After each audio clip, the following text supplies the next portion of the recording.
ఆ డ్రైవర్ గాడు నిజం చెప్తే మా తమ్ముడికి శిక్ష ఖాయం. మామూలు శిక్ష కాదండి, ఉరి శిక్ష. హిందీ మే फांसी का सजा बोलते हैं. అవును, వాడిని స్టేషన్ లోనే లేపేస్తే? అదంత ఈజీ కాదు. నైట్ అంతా శాంభవి వాడే కాపలా ఉంటుంది. అయితే ఇప్పుడెలా? రేపొద్దున శాంభవి ఇంటికెళ్ళి కోర్టుకెళ్లే గ్యాప్ లో మీరు పోలీస్ స్టేషన్కి వెళ్ళి వాడిని లేపేయండి. ఉడాదో. ఓకే అన్నా. త్వరగా డ్రైవర్ తీసుకురావయ్యా, కోర్టు టైం అవుతుంది. Yes sir.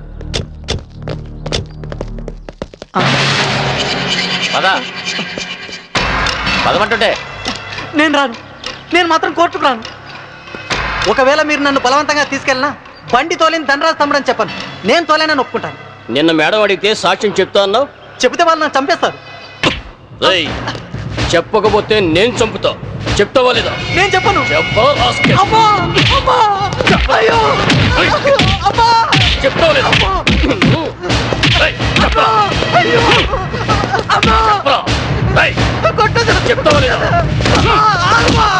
చెప్తావా లేదా?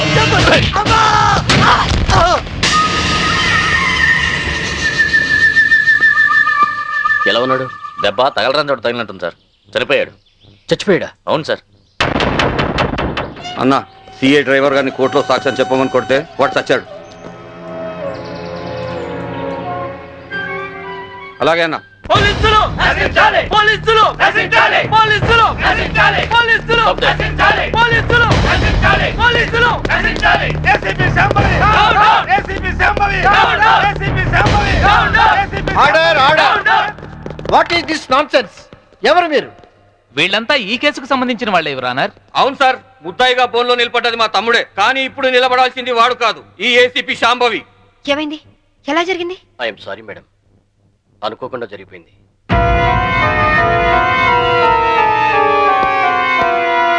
ఏమిటి మీరు అనేది? నిజం సార్, కోర్టుకొచ్చి సాక్ష్యం చెప్పాల్సిన మా వాడిని కాటికెళ్ళేలా చేసింది ఈ ఏసీపీ. మీరేమైనా చెప్పదలుచుకుంటే బోల్లోకి వచ్చి చెప్పండి. పోలీసు మామూలు ఇవ్వడం లేదన్న కోపంతో నీతిగా వ్యాపారాలు చేసుకునే మా మీద ఈ ఏసీపీ ఎప్పటి నుంచో కక్ష కట్టింది సార్. యాక్సిడెంట్ చేసిన మా డ్రైవరు తప్పు చేసింది తానేని ఒప్పుకొని లొంగిపోయినా వినకుండా మా అన్నయ్యని ఎలాగైనా ఈ కేసులో ఇరికించాలని చూస్తుంది సార్. యాక్సిడెంట్ చేసింది మా తమ్ముడేనని కోర్టులో తప్పుడు సాక్ష్యం చెప్పమని మా డ్రైవర్ను కోరింది. విశ్వాసపాత్రుడైన వాడు చెప్పనన్నందుకు లాఠీలతో కొట్టించి చంపించింది. యువర్ ఆనర్, అతను చెప్పేది పచ్చి నిజం. పోలీసుల దౌర్జన్యానికి, అరాచకానికి ఈ లాకప్ డెత్ నిలువుటద్దం లాంటిది. ఇలాంటి సంఘటన మళ్లీ మళ్లీ రిపీట్ కాకుండా ఉండాలంటే ఈ డ్రైవర్ సావుకు కారణమైన ఏసీపీ శాంభవిని, ఆ స్టేషన్ సిఐని సస్పెండ్ చేసి కఠినంగా శిక్షించాల్సిందిగా కోర్టు వారిని కోరుతున్నాను. That's all your honour. ACP గారు, what is your explanation? Vigilance officer భార్యను చంపింది బాలరాజే అని చెప్పడానికి ఈ డ్రైవరే సాక్ష్యం. ఆ డ్రైవర్ ఇప్పుడు శవంగా మారాడు కదా, సాక్ష్యం ఎలా చెప్తాడు? ఈవిడకు మెంటలెక్కింది సార్.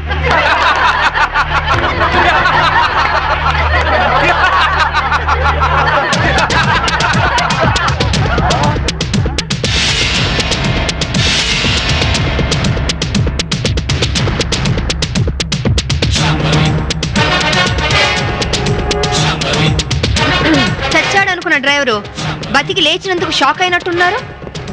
మీ మొహాల మీద నీళ్లు కొట్టించాలా లేక మిమ్మల్ని కూడా జైల్లో పెట్టించాలా? మిసెస్ శాంభవి, ఏమిటిదంతా? 1 minute యువర్ ఆనర్. ఇన్స్పెక్టర్, జరిగింది చెప్పండి. Yes madam. యువర్ ఆనర్, డ్రైవర్ను కోర్టుకు తీసుకొస్తుంటే వీళ్ళందరూ అతని చంపాలని కోర్టు బయట కాపు కాశారు. అది పసిగట్టి నేను మేడం గారికి ఫోన్ చేశాను. మేడం గారు ఈ డ్రామా అంతా ఆడమని ప్లాన్ చేశారు యువర్ ఆనర్. లేకపోతే వీళ్ళు నన్ను నిలువునా చంపేసే వాళ్ళయ్యా. ఆఫీసర్ భార్యని యాక్సిడెంట్ చేసి చంపేసింది ఈ బాలరాజే. వీడు చెప్పేది అబద్ధం సార్. యువర్ ఆనర్, నిజాలు తేల్చాల్సింది న్యాయస్థానం. విజిలెన్స్ ఆఫీసర్ భార్య ప్రాణాలు తీసిన ఇతన్ని కఠినంగా శిక్షించవలసిందిగా కోర్టు వారిని కోరుతున్నాను.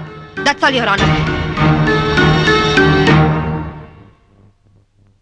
డ్రైవర్ కనకారావు సాక్ష్యాన్ని ఆధారంగా చేసుకుని విజిలెన్స్ ఆఫీసర్ భార్యను చంపింది బాలరాజనేని కోర్టు వారు నమ్ముతూ సెక్షన్ 302 ప్రకారం నిందితుడికి యావజ్జీవ కారాగార శిక్ష విధించడమైనది. Hi Kitty, how are you? Fine. Holiday రోజు మీరు ఇంట్లో ఉన్నారండి బాబు గారు. లేకుంటే మీ అక్క లాఠీతో కాలి రగొడుతుంది. ఇప్పుడు అంత అవసరం అంటారా? ఎవరిన వింటే నిజం అనుకుంటారు. అయితే మోడల్ గా సెటిల్ అయిపోయి డాన్స్ వదిలేస్తావా? వదిలేయడమా? డాన్స్ నా ప్రాణం. నీకే కాదు మా ఆవిడకి ప్రాణమే. పెళ్లికి ముందు చాలా బాగా చేసేది. నిజమా అక్క? వావ్, ఏ డాన్స్ చేసేదానివి? కూచిపూడా? కాదు, భరతనాట్యం. పోలీస్ ఆఫీసర్ అయ్యాక పొలిటికల్ లీడర్స్ తో రౌడీస్ తో డాన్స్ చేస్తోంది మా ఆవిడ. డాడీ ఇలాగా? రేయ్, ముందు మీ పని చెప్పాలి. వీడిని మీరే చెడగొడుతున్నారు. చూడు చైతన్య, మన ధనరాజు గారు 100 రోడ్డు మీద గాంధీ బొమ్మలు అంటాడు. ఆయన ట్రాన్స్ఫర్కి బాకీ ఉన్నారని, మన ఆఫీసుని మర్డర్ చేశారని కేసు పెట్టారంట. అవును సార్. మంత్రిగా నేను చెప్తున్నాను, ముందు కేసు విత్డ్రా చేసుకో, ఆ తర్వాత పవర్ ప్లాంట్ శాంక్షన్ చేయి, అందరికీ మంచిది, సరేనా? సరే సార్, ఆ విషయం మీ లెటర్ హెడ్ మీద రాసి సంతకం చేసి ఇవ్వండి. దేనికి? పేపర్లో వేసి మీకు ఓట్లేసిన ప్రజల దగ్గర పర్మిషన్ తీసుకోవడానికి. చూడు ఐఏఎస్, రెచ్చిపోబాక, నీ ఇవ్వ నీకు ఇప్పిస్తాను, తీసుకో. ఐఏఎస్ అంటే ఇండియన్ అడ్మినిస్ట్రేటివ్ సర్వీస్, అంతేకాని ఇండియన్ అవినీతి సర్వీస్ కాదు. నన్ను ఇంగ్లీష్ లో దొరుకుతావా? నీ అంతు చూస్తా, నిన్ను చక్కెరకి మనియాలు పట్టిస్తాయి. ఇంకొక మాట మాట్లాడమంటే నీ నాలుక కోసేస్తాను. నీలాంటి బ్రోకర్లు మంత్రి పదవుల్లో ఉండబట్టే ఈ రోజు కరెంటు ధరలు విపరీతంగా పెరిగి సామాన్యులు బల్బు వెలిగించుకోవడానికి కూడా భయపడుతున్నారు. రైతులు కరెంటు బిల్లులు కట్టలేక ఆత్మహత్య చేసుకుంటున్నారు. నిజాయితీగా మీ ప్రభుత్వం ఫ్యాక్టరీ యజమానుల దగ్గర కరెంటు బిల్లులు వసూలు చేస్తూ ఎలక్ట్రికల్ పోల్స్ మీద వైర్లు వేసి కరెంటు దోచుకునే వాళ్లను గుండె ధైర్యంతో పట్టుకోగలిగితే ట్రాన్స్కోకు లాభాల మాట అటుచితే నష్టం మట్టుకు ఉండదు. అక్కడేమో స్పాట్ బిల్లింగ్లు అంటూ మనం ప్రజల పుస్తలమ్మించి నిర్దాక్షిణ్యంగా బిల్లులు వసూలు చేస్తున్నాం. ఏంటయ్యా ఎండి మినపగాయలు తిన్న కాకిలాగా తెగరుస్తున్నావు? నేను అసలే మంత్రిని, నేను తలుచుకుంటే ఈ క్షణంలోనే నిన్ను సస్పెండ్ చేస్తా. నువ్వు నన్ను సస్పెండ్ చేయలేవురా, ఎందుకంటే నా సిన్సియారిటీకి ఎప్పుడో ఒకప్పుడు ఇలాంటి ఎదురు దెబ్బ తగులుతుందని నాకు బాగా తెలుసు. అందుకే ఈ రిజిగ్నేషన్ లెటర్ ఎప్పుడు నాతోనే ఉంటుంది. This is my resignation letter. Good bye. అమ్మో, వీడు రాజీనామా ఆమోదిస్తే నా అవినీతి భోగతం బయటకు వస్తుంది, వీడు ఇంకో ఐఏఎస్ రాజకీయ నాయకుడు అవుతాడు. ఈ రాజీనామా లెటర్ నేను చింపారిస్తే ఏ గొడవ ఉండదు. ఇప్పుడు రాజీనామా చేయాల్సిన అవసరం వచ్చింది. రాజీ పడి బతకలేక? రాజీ పడమని ఎవరన్నారు? రాజకీయంగా పలుకుబడి ఉన్నవాళ్ళు. ఏమిటండి ఇది? ఎవరో ఏదో అన్నారని ఉద్యోగం వదిలేసుకుంటారా? చాంతాడు తక్కువగా ఉందని బావని పూడ్చుకుంటారా? ఇది నీళ్లున్న బావి కాదు శాంభవి, ఎండమావి. ఈ సిస్టమ్ మొత్తం అవినీతితో పొల్యూట్ అయిపోయింది. అందరితో పాటు నేను పొల్యూట్ కాలేను. పొల్యూట్ అవుతుందని ఎందుకు అనుకుంటున్నారు? ఉద్యోగంలోనే పోరాడొచ్చు కదా.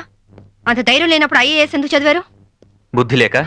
అమ్మాయి చెప్పింది కరెక్ట్ నాన్న, ఇది మా భార్యాభర్తల విషయం. మధ్యలోకి రావద్దు అంటావు, అంతేనా? రై, ఊరంతా కాదన్నా మీ ఇద్దరి పెళ్లి చేసింది నేను రా. మీరు భార్యాభర్తలు కావడానికి కారణం నేను కావచ్చు, కానీ ఇది మా పాలసీకి సంబంధించిన మ్యాటర్. మీకేం తెలియదు, మీరు వెళ్ళండి. ఏమండి, ఆవేశపడుకుని ఒక నిమిషం ఆలోచించండి ప్లీజ్. చూడు, నేను జాబ్ లేకుండా ఇంట్లో ఉండడం నీకు అవమానంగా అనిపిస్తే భర్త పోస్టు కూడా రిజైన్ చేస్తాను.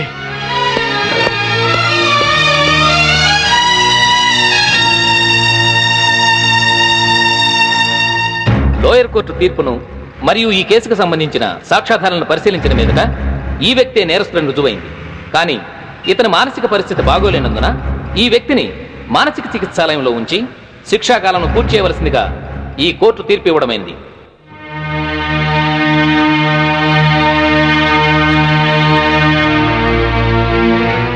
ఆ రోజు నా కొడుకు రిజైన్ చేశాడంటే తప్పు చేశాడేమో అనుకున్నాను, కానీ ఇప్పుడు అనిపిస్తుందమ్మా వాడు చేసింది కరెక్టేనని.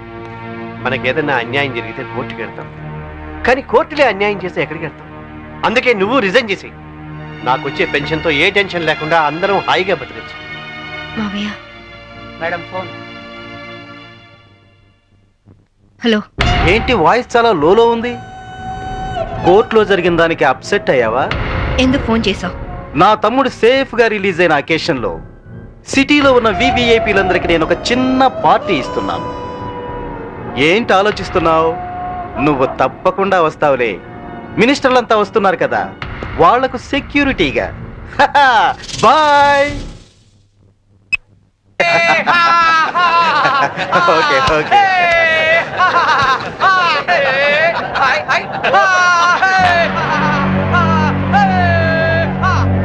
రామ్మా శాంభవి, నమస్తే. ఏంటి ఆలోచిస్తున్నావు? మెంటల్ హాస్పిటల్లో ఉండాల్సిన మా తమ్ముడు ఇక్కడ బర్త్డే సెలబ్రేషన్ చేసుకుంటున్నాడేంటని కదా. దట్ ఈస్ ధన్రాజ్, ఈ సిటీకే రాజుని. మీ పోలీస్ డిపార్ట్మెంట్ మా లాంటి విలన్ని ఏమీ చేయలేదు. నీ చేతిలో ఉన్న ఈ లాఠీ నీకు ఊతకర్రగా ఉపయోగపడుతుందేమో కానీ మాలాంటి వాళ్ళ మీద ప్రయోగించడానికి మాత్రం పనికిరాదు. నీ బెల్ట్, నీ ప్యాంట్ టైట్ గా ఉంచడానికే తప్ప మా మీద నీ పవర్ చూపించడానికి మాత్రం కాదు. పోతే నీ షూస్ లెఫ్ట్ రైట్ కొట్టడానికే తప్ప మాలాంటి వాళ్ళని కొట్టడానికి మాత్రం అస్సలు పనికిరాదు. ఈ మాత్రం చిన్న విషయం తెలుసుకున్నావనుకో నువ్వు జీవితంలో బాగా పైకొస్తావు. It's my personal opinion. నమస్తే ధనరాజు గారు. మినిస్టర్ గారు నమస్తే. ఇప్పుడు కేక్ కోసే కార్యక్రమం మొదలవుతుంది. బాబు నువ్వు కేక్ కోసి మీ అన్నయ్య గారు నోట్లు పెట్టమ్మా.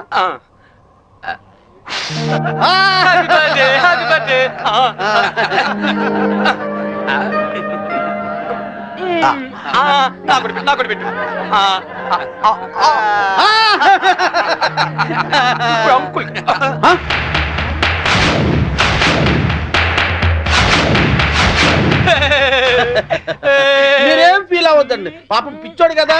మీ కార్యక్రమం మీరు కానివ్వండి. కానివ్వండి. Good uncle, good uncle. Uncle మరే నాకు ఆ బెల్ట్ కావాలి. అమ్మో అంకుల్, నేను తీసుకొస్తాను కదమ్మా, నేను తీసుకొస్తానుగా. కూల్ డౌన్ అమ్మా సాంబి, కూల్ డౌన్. అసలే బర్త్డే బాబు, అందులోనూ పిచ్చోడు. కొంచెం బెల్ట్ అమ్మా.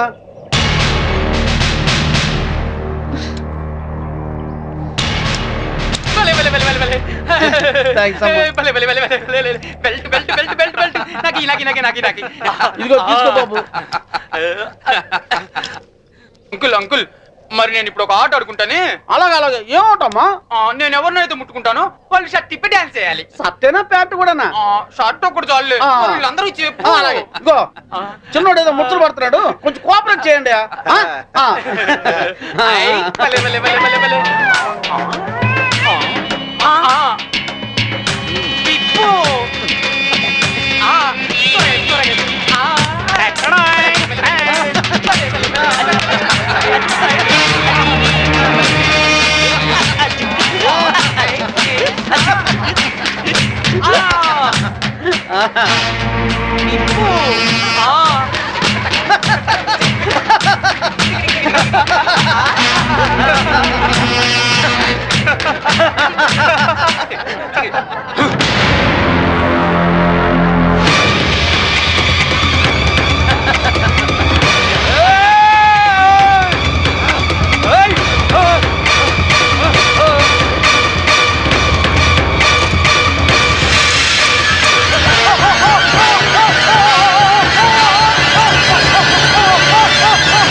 ఇన్స్పెక్టర్.